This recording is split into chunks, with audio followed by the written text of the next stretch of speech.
بسم اللہ الرحمن الرحیم۔ السلام علیکم۔ حضرت لقمان کا بیٹا جب تجارت کے لیے جانے لگا تو وہ حضرت لقمان کی خدمت میں حاضر ہوا۔ تب حضرت لقمان کہنے لگے، اے بیٹا، جب جاؤ تو راستے میں ایک میدان پاؤ گے۔ اس میدان میں ایک چشمہ ہے جس کا پانی نہایت ٹھنڈا اور شیریں ہے، اور اس کے کنارے ایک درخت ہے جس کی چھاؤں گھنی اور فرحت بخش ہے، لیکن خبردار، اس درخت کے سائے تلے ہرگز نہ بیٹھو، اور اللہ تعالیٰ تم کو اس مہلکہ سے محفوظ رکھے۔ اور وہاں تم کو ایک شخص بوڑھا ضعیف ملے گا جو عمر میں اس درخت سے بڑا ہے، پھر جیسا وہ تم کو کہے اس کی بات لازمی مانیو۔ اور دوسری بات یہ کہ جب آگے جاؤ تو فلاں گاؤں میں وہ لوگ میرے دوست سے اور تم کو اپنے گھر لے جائیں گے تعظیم و تقریب سے، اور اس گاؤں میں ایک عورت ہے نہایت حسین و جمیل اور مالدار، بس تمہارا اس عورت سے نکاح کرنا چاہیں گے، لیکن تم ہرگز قبول نہ کرنا، اور خدا اس سے تمہیں اپنی پناہ میں رکھے۔ اور تیسری بات یہ کہ ایک شخص فلاں نامی اور فلاں شہر میں رہتا ہے، ایک مدت ہوئی مجھ سے قرض لے کر گیا ہے، بس اس سے وہ قرض وصول کیجیو، اور خبردار شب کو وہاں نہ ٹھہرنا، اور یہ تمام نصیحتیں یاد رکھنا، اور اب جاؤ، میں نے تمہیں خدا پر سونپا۔ چنانچہ وہ اپنے باپ کی بتائی گئی باتوں کو تسلیم کر کے سفر پر نکلا۔ جب میدان مذکورہ میں پہنچا جس کے بارے میں اس کے باپ نے نصیحت کی تھی، اس کے کنارے ایک چشمہ پانی کا پایا، اس کا پانی نہایت شیریں اور شفاف، اور چشمے کے کنارے ایک درخت پایا جس کے سائے تلے ایک شخص بزرگ کامل بیٹھا ہوا تھا، مارے گرمی اور پیاس کے چاہتا تھا کہ اس چشمے سے پانی پیے اور اس درخت کے سائے تلے دم بھر کے لیے آرام کرے، لیکن اسی وقت اسے اپنے باپ کی گئی نصیحت یاد آ گئی، تو وہاں سے قدم آگے بڑھانے لگا تو اس بزرگ نے جو درخت کے نیچے بیٹھا تھا پکارا، اے لڑکے، کہاں جاؤ گے؟ ایسی دھوپ میں اور سخت گرمی پڑ رہی ہے، اس چشمے کا ٹھنڈا پانی پیو اور ذرا چھاؤ کے سائے تلے دم لے لو، میرے پاس آ کر بیٹھو۔ لڑکا بولا، ہرگز نہیں بیٹھوں گا، کہ میرے باپ نے مجھے منع کیا ہے اس درخت کے سائے میں بیٹھنے سے۔ تو وہ بزرگ کہنے لگا، قسم ہے تیرے رب کی، اس دھوپ اور گرمی میں نہ جا اور میرا کہنا مانو۔ یہ بات سنتے ہی لڑکے کو باپ کی بات یاد آئی کہ وہ بزرگ تجھے جیسا کہے اس کا کہاں مانیو۔ تب لڑکے نے اس بزرگ کا کہا مانا اور خلاف اس کے نہ کیا، سلام کر کے بیٹھ گیا، چشمے سے ٹھنڈا پانی پیا اور تھوڑی دیر آرام کرنے کے لیے لیٹ گیا اور سو گیا۔ تبھی اس درخت پر سے ایک سانپ اس لڑکے کو کاٹنے کے لیے اترا۔ لڑکا سو رہا تھا لیکن بزرگ جاگ رہے تھے، بس اس بزرگ نے سانپ کو مار کر اس کا سر کاٹ لیا۔ جب لڑکا اٹھا تو دیکھا کہ ایک سانپ مردہ پڑا ہے بغیر سر کے، بس بزرگ سے حال حقیقت معلوم کر کے متعجب ہوا اور باپ کی پہلی نصیحت کا راز جانا۔ بعد اس کے لڑکا وہاں سے اٹھا، اپنا اسباب و سفر باندھا اور اس بزرگ کو سلام کر کے جانے کی اجازت طلب کی۔ تب بزرگ آدمی نے پوچھا کہ تم کہاں کہاں کا عزم صبر رکھتے ہو؟ لڑکے نے کہا، فلانے گاؤں میں جاتا ہوں کہ وہاں میرے باپ کے دوست ہیں۔ بزرگ نے کہا کہ اگر تم کہو تو میں بھی تمہارے ساتھ چلوں۔ لڑکے نے کہا، بہت اچھا، آپ بھی ساتھ چلیے۔ تب دونوں اس گاؤں میں کہ جہاں کا ارادہ تھا پہنچے تو وہاں کے لوگوں نے ان سے پوچھا کہ تم کون ہو اور کہاں سے آئے ہو؟ تب لڑکے نے کہا کہ میں لقمان حکیم کا بیٹا ہوں اور یہاں تجارت کی غرض سے آیا ہوں۔ تب گاؤں کے لوگ انہیں نہایت تعظیم و تکریم سے اپنے گھر لے گئے اور انہیں کھانا کھلایا اور ہر روز مہمانداری کرنے لگے۔ تب ایک دن کہنے لگے، اے لڑکے، ہماری قوم میں ایک عورت نہایت خوبصورت ہے، نیک بخت اور مالدار، اور حسب و نسب میں درست ہے، ہم چاہتے ہیں کہ تم سے اس کا نکاح کر دیں۔ یہ بات تمہارے واسطے اچھی ہوگی کہ مال و دولت خوب ہاتھ لگے گی۔ تب لڑکے نے کہا کہ میرے باپ نے اس سے منع کیا ہے کہ سفر میں کسی امر کی پابند نہ ہونا، ورنہ نقصان اور تکلیف اٹھاؤ گے۔ تب اس بزرگ نے جو ساتھ تھا کہنے لگا کہ جب یہاں کے سبھی رئیس آرزو مند ہیں اور جس کی گواہی دیتے ہیں، اور یہ بھی کہ وہ حسین و مالدار ہے، تو شادی کرنے میں کوئی مذائقہ نہیں اور کوئی اندیشہ نہ کر۔ لڑکے کی نصیحت یاد آئی کہ وہ بزرگ جو بھی کہے اس پر عمل کرنا۔ تب اس لڑکے نے بزرگ کے کہنے پر اس عورت سے نکاح کیا۔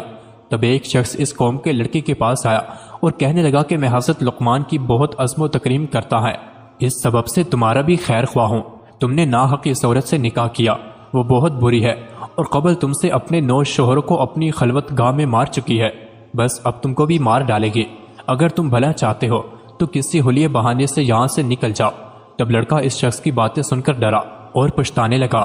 چنانچہ جب لڑکے کے مصاحب نے اسے رنجیدہ دیکھا تو پوچھا کہ تم کس بات کا اندیشہ کرتے ہو؟ کیا سبب ہے جو میں تمہیں پریشان دیکھتا ہوں؟ تب لڑکے نے کہا کہ میں نے سنا ہے کہ میری بیوی جس سے میں نے نکاح یہاں کیا ہے، مجھ سے پہلے 9 شوہروں کو پہلی خلوت شب زفاف میں مار ڈالا ہے۔ ڈرتا ہوں کہ شاید مجھے بھی نہ مار ڈالے، اور شاید اسی بات کے سبب سے میرے باپ نے مجھے اس نکاح سے منع کیا تھا، تو اس بزرگ نے کہا کہ کچھ اندیشہ نہ کرو، خاطر جمع رکھو، میں تمہیں ایک ایک حکمت بتلائے دیتا ہوں۔ کرنا وہ یہ کہ جب شب کو تمہاری بیوی تمہارے پاس خلوت میں آئے تو کسی بہانے سے اسے وہاں چھوڑ کر میرے پاس آئیو، تب ہم اس کی تدبیر اور علاج کریں گے۔ عرض جب اس کی بیوی شب اور اس کے پاس خلوت میں آئی تب اس نے بہانے سے کہا کہ تم یہاں بیٹھو، میں ذرا باہر سے ہو کر آتا ہوں۔ بیوی نے پوچھا کہاں جاتے ہو؟ لڑکے نے کہا قضائے حاجت کو جاتا ہوں، تم تو تب یہاں تک انتظار کرو، اور اس کے علاوہ بھی ایک کام ہے، وہ آ کے بتلاتا ہوں۔ تب لڑکا وہاں سے نکلا اور سیدھا اس بزرگ کے پاس پہنچ تو اس نے ایک آتش دان انگاروں سے بھرا ہوا لانے کو کہا تھا۔ جب لڑکا آتش دان لے آیا تو بزرگ نے اس میں سانپ کا سر جو درخت کے نیچے سے کاٹ کر لایا تھا اس کو اس آتش دان میں رکھ دیا، اور آتش دان کو لڑکے کے حوالے کیا اور کہا اسے لے جاؤ اور اپنی بیوی سے کہو کہ برہنہ ہو کر اس آتش دان پر خود کو سینکو اور بعد میں اس کو دوبارہ میرے پاس لے آنا۔ تب لڑکا وہاں سے گیا اور جیسا اس بزرگ نے کہا تھا اپنی بیوی کو کہا اور بعد اس کے سینکنے کے آتش دان واپس لے گیا۔ تب اس نے بزرگ کو دیکھا کہ 2 سانپ اس انگیٹھی میں جل رہے ہیں۔ تب بزرگ نے کہا کہ اب جاؤ اور بے خبر اپنی بیوی سے ملو کہ جس کا ڈر تھا 100 سانپ اس انگیٹھی میں جل رہے ہیں، پر اسی سبب سے پہلے شوہر اس کے مارے جاتے تھے۔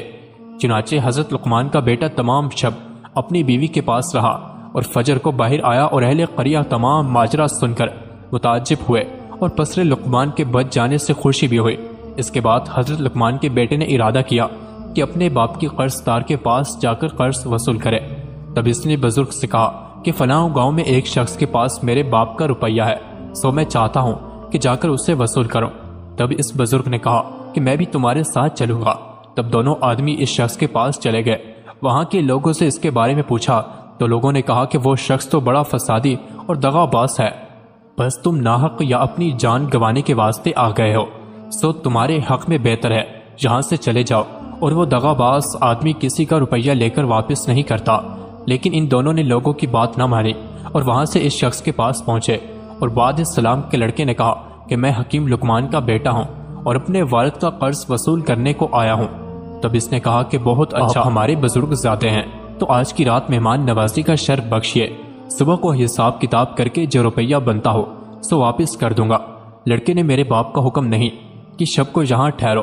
تب اس بزرگ نے کہا کہ جو اس کے ہمراہ تھے کہ اے لڑکے کچھ پرواہ نہیں، چلو آج کی شب یہاں رک جاتے ہیں، پھر جو خدا نے ہماری قسمت میں لکھا ہو سو ہو کر رہے گا۔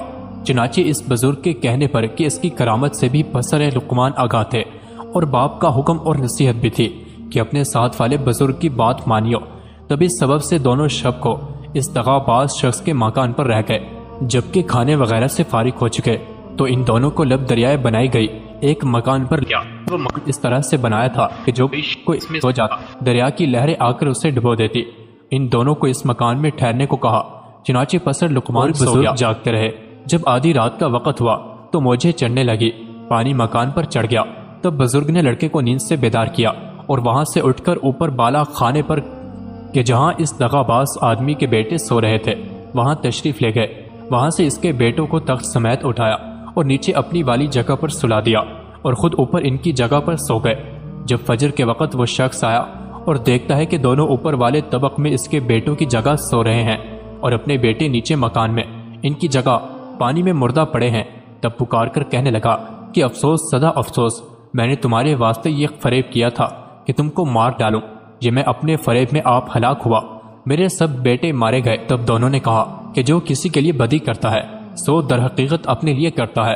اس کے بعد حضرت لقمان کے بیٹے نے اس دغا باز شخص سے اپنے باپ کا روپیہ وصول کیا اور اپنی بیوی کو کہ جس سے وہاں نکاح کیا تھا کو لے کر مائے اس بزرگ اور اسباب کے اپنے وطن واپسی کا سفر کیا۔ جب پسر لقمان اپنے مکان کے قریب پہنچا تو اس بزرگ نے پوچھا کہ بزرگ زادے تو اتنا عرصہ میرے ساتھ رہا سو تم نے مجھے کیسا پایا؟ تب لڑکے نے کہا کہ بے شک میں نے آپ کو نیک مرد پایا ہے اور آپ کی برکت سے بہت سی مصیبتوں سے نجات پائی اور نیک بخت بیوی پائی اور اس قدر مال و اسباب پایا۔ تب اس بزرگ نے کہا کہ مال میں سے مجھے بھی آدھا حصہ دو۔ تب لڑکے نے کہا کہ آپ اپنی مرضی سے لے لو جتنا حصہ چاہیے۔ بزرگ نے ایک طرف بیوی کے ساتھ تھوڑا سا مال رکھا اور دوسری طرف زیادہ حصہ مال و اسباب کا رکھا اور لڑکے سے کہا کہ ان میں سے جو تم چاہو رکھ لو اور دوسرا حصہ میرے واسطے چھوڑ دو۔ تب لڑکے نے اپنی بیوی اور اس کے ساتھ والا تھوڑا سا حصہ مال و اسباب کا چنا اور کہا کہ میرے لیے یہ کافی ہے۔ چنانچہ دونوں فریق اپنا اپنا حصہ لے کر چلے۔ تھوڑی دور گئے کہ بزرگ نے لڑکے کو آواز دے کر روکا اور اس سے پوچھا کہ اے پسر لقمان، تو کس سبب سے مجھے زیادہ حصہ مال و اسباب کا دیا جاتا ہے؟ کہیں اس کا سبب یہ تو نہیں کہ تو نے جو کرامتیں مجھ سے دیکھی ہیں ان کی وجہ سے مجھ سے خوف زدہ ہو کر زیادہ مال دیے جاتے ہو؟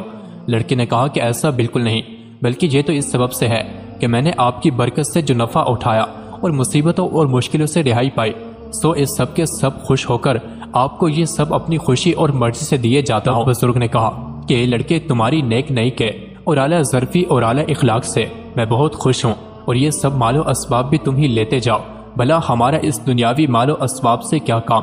لڑکے نے عرض کیا کہ آپ کون ہو اور کس سبب میرے ساتھ رہے؟ بزرگ نے عرض کیا کہ میں اللہ کا بھیجا ہوا ایک فرشتہ ہوں، اور تمہارے باپ کی دعا کے سبب اللہ نے مجھے تمہاری حفاظت و نگہبانی کے واسطے مقرر کیا تھا۔ تم کو تمہارے باپ کا روپیہ دلایا اور رائے بتلائی۔ ہمارا ذمہ تو لوگوں کے ساتھ بھلائی اور مہربانی کرنا ہی ہے۔ اللہ کے حکم سے بس اب تم سے رخصت ہوتا ہوں اور تم بھیج اپنے گھر کو جاؤ۔ تب لڑکا سب مال و اسباب اور بیوی کو لے کر گھر آیا اور تمام احوال راستے کا اپنے باپ سے بیان کیا کہ حضرت لقمان نے بھی اللہ کا شکر ادا کیا۔